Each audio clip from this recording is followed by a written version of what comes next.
السلام علیکم، welcome to channel. آج ہم موجود ہیں ایک ایسی شاپ کے سامنے جہاں گاڑی خود بخود رک جاتی ہے کیونکہ ان کے پاس ہے شوارمے اور باربیکیو کی وسیع رینج۔ تو چلتے ہیں، جا کر دیکھتے ہیں ان کے پاس کیا کیا ورائٹی موجود ہے۔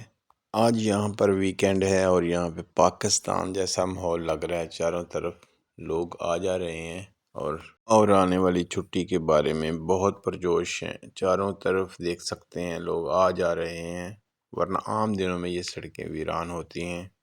پھر آئیے میرے ساتھ اندر چلتے ہیں، جا کر دیکھتے ہیں یہاں پہ بل پے کیسے ہوتا ہے۔ یہاں پر ہم نے ان کو 5 شاورموں کا آرڈر دیا ہے اور ان کو پیسے ادا کیے، اور اس سائڈ پہ ہے کچن جہاں پر رنگ برنگے کھانے بن رہے ہیں۔ یہاں پر موجود شیف کو ہم نے بتایا کہ ہم پاکستان سے آئے ہیں، تو انہوں نے اسپیشل ہمارے لیے شاورمے تیار کرنے شروع کیے۔ وہ شاورمے تیار کرتے جاتے تھے، ساتھ عربی زبان میں کچھ باتیں بھی کرتے جاتے تھے، مسکرا رہے تھے، جس سے صاف پتہ چلتا تھا کہ وہ کتنے دل سے یہ کام کر رہے ہیں۔ تو دوستو، کام کوئی بھی ہو، اگر وہ دل سے نہ کیا جائے تو اس کے اندر صحیح ذائقہ پیدا نہیں ہو سکتا، اور یہ تو پھر بھی لذیذ ڈشیں تیار ہو رہی ہیں جن کو محبت اور خوبصورتی کے ساتھ تیار کرنا بہت ضروری ہوتا ہے۔ اور یہاں پر آپ دیکھ رہے ہیں انہوں نے روایتی چھرے کے ساتھ وہ گوشت کاٹا ہے۔ پورے ریسٹورنٹ میں اس باربیکیو کی خوشبو پھیلی ہوئی تھی جو کہ کوئلے کے اوپر بن رہا تھا۔ منٹوں سیکنڈوں میں یہ سب کچھ تیار ہو گیا تھا۔ انہوں نے بڑی مہارت سے انہیں پیک کیا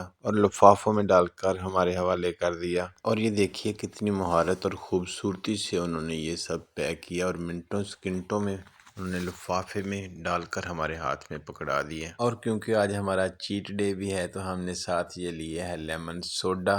تو جی چلتے ہیں دکان سے باہر، تو جا کر گاڑی میں بیٹھ کر کھاتے ہیں اپنا لذیذ شاورما، جو کہ واقعی بہت لذیذ ہونے والا ہے۔ جی یہ رہا ہمارا لذیذ شاورما، تو انشاءاللہ بہت جلد ہم دوبارہ آئیں گے اور یہ شاورما کھائیں گے۔